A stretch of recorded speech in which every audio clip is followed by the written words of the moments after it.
With us tonight, we have Brad Pullum, Eric Redd, and Eric Smith. We each have 30-second introductions. Mr. Pullum, we'll start with you. So 30 seconds. 30 seconds. Go for it. Go for it. I'm Brad Pullum. Born and raised here in Limestone County. I worked with the sheriff's office starting in high school. And from the time I met Mr. Buddy Evans, when he was sheriff, I knew that's what I wanted to be one day. Married to my high school sweetheart, Tanya, and we've got 3 beautiful daughters. Always loved them, always sweet, and 1 beautiful little grandson. I appreciate the opportunity to be here, appreciate y'all being here, and I would like to serve as sheriff. Thank you. Mr. Redd, 30 seconds. My name's Eric Redd, and I'd like to thank everyone for coming out tonight. Specifically, I'd like to thank my wife and my children.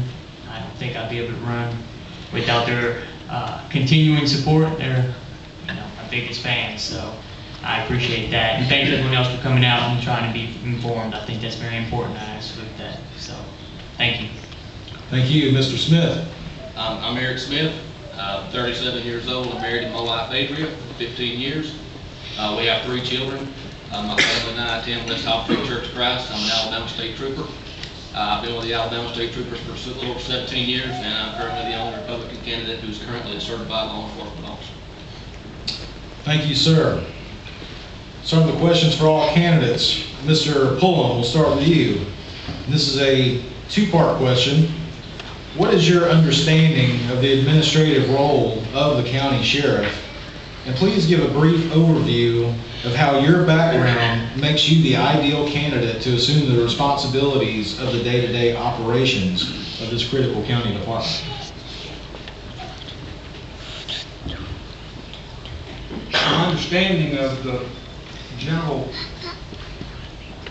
operations and requirements of a good sheriff are that you need to be able to deal precisely, correctly with each situation. Deal with people. You have to be a people person and understand the laws, yes.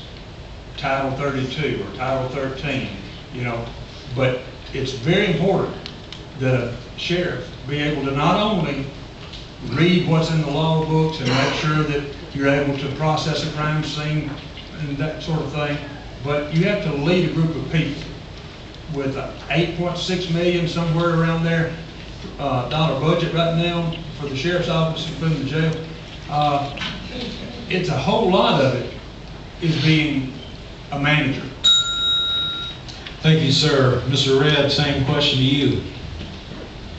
I think it's important to remember that the sheriff, we all have this view that it's the top cop, and he is for most parts, but he does not run around writing tickets.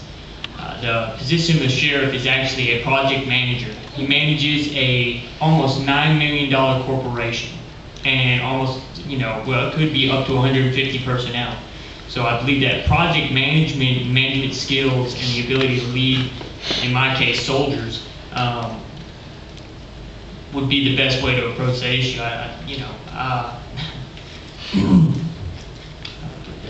Get my time put up. So okay. All right. Sorry. That's okay. Mr. Smith, same question to you. Can I get you to repeat that question? Sure. It's a 2-part question. What is your understanding of the administrative role of the county sheriff? And please give an overview of how your background makes you the ideal candidate to assume those responsibilities of the day-to-day operations. A sheriff is an administrator.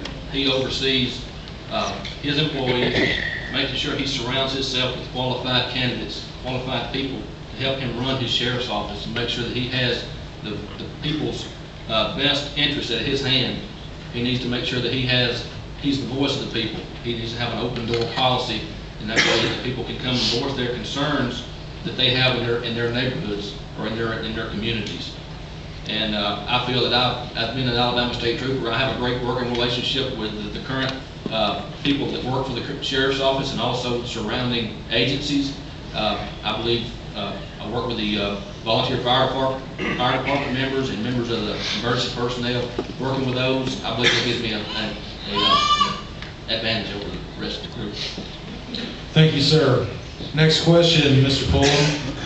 The Sheriff's Department budget, which some of you have already touched on, but for the 2013-2014 budget year, it's approximately $4.37 million, but that's not including $3.6 million for the jail, $219,000 for courthouse security, and almost $400,000 for school resource officers. From a taxpayer standpoint, do you believe this is an appropriate funding level for the sheriff's office, and why or why not?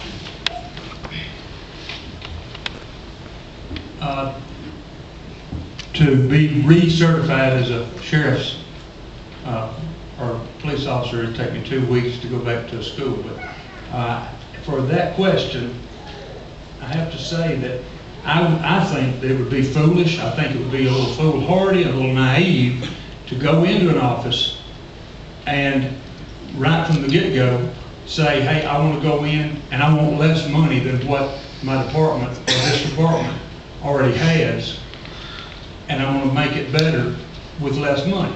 I do believe that there are much better ways to manage the current resources, the dollars that are available in the budget, as well as the manpower, especially the manpower, but all the resources within the sheriff's office can definitely be used to better serve the people of Limestone County.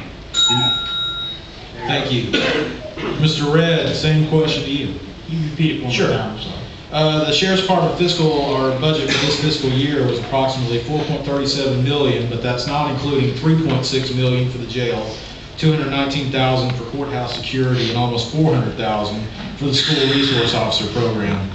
From a taxpayer standpoint, do you believe that this is an appropriate funding level for the sheriff's office? Why or why not? I would say no. And this is based on other counties of comparable size and population that have about 35% of their sheriff's budget going to their sheriff's departments, where we have about 62%. Now that's almost twice as high. And everyone argues about how well our sheriff rodeo does and how much revenue it creates. If this is a fact and the sheriff's rodeo produces so much revenue, then why exactly are we allowing our sheriff's department to get 62% out of the county budget? This isn't just irresponsible, but this is something we need to address. I propose that there needs to be an audit and inventory done in order to get towards something that can be manageable. Obviously, it's too high, $10 million close to, and the RSO's at $400,000. These are high numbers. These are high numbers. Thank you, sir. Mr. Smith. Could you repeat the question? Sure.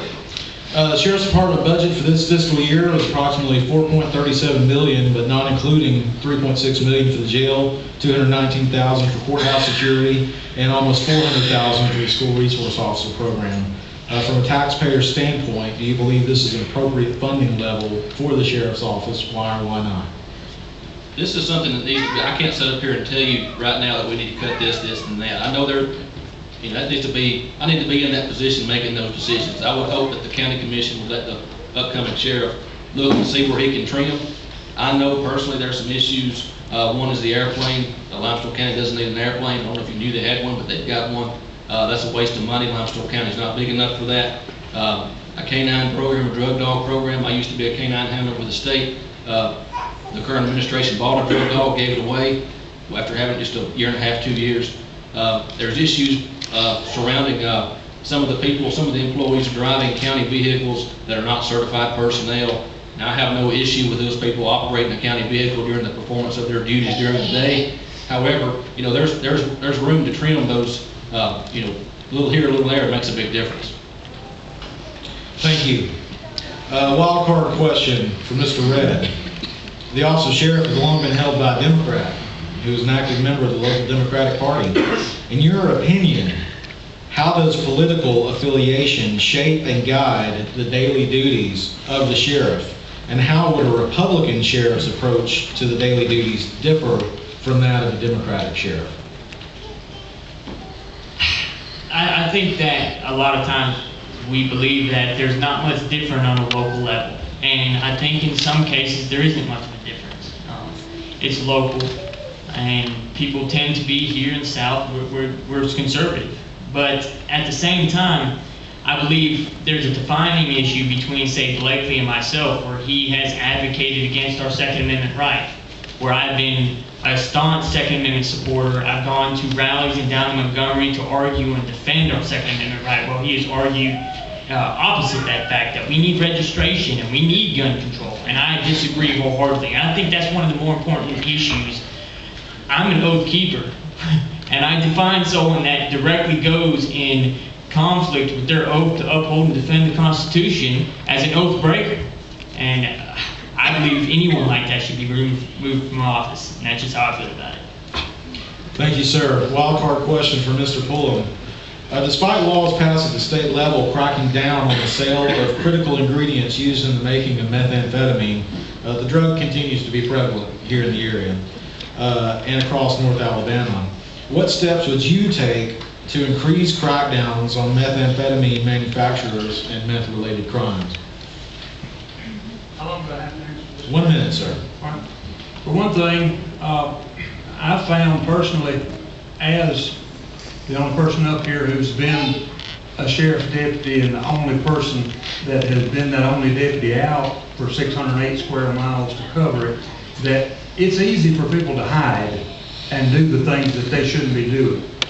Having that said, I personally believe that we should absolutely have substations at every fourth, all 4 districts would be ideal, and could be done with a very, very small amount of money.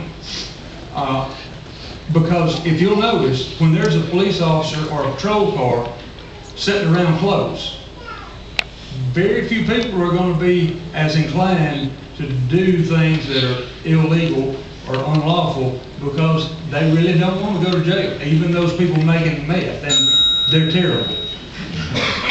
Thank you, sir. A wild card question for Mr. Smith. According to the National Law Enforcement Officers Memorial Fund, 111 of the law enforcement officers were killed in the line of duty in 2013, and that includes 3 here in Alabama. What steps would you take to ensure the safety of your deputies, not only on the road, but also when responding to dangerous situations? Training is crucial. There needs to be more training. There are grants available to provide funding for us to have training. We need to work closely with the surrounding agencies. To my knowledge, I'll take Huntsville Police Department for instance. They're Huntsville City, but they've annexed into Limestone County. And to my knowledge, the Limestone County Sheriff's Department does not train at all with Huntsville Police Department. And in the event something happens to where there's going to be a joint effort to respond to something, we need to know what they're going to do. We need to know how they train, how they react to situations. That's crucial, is training. Thank you, sir. Closing comments, Mr. Pullum, you have 30 seconds.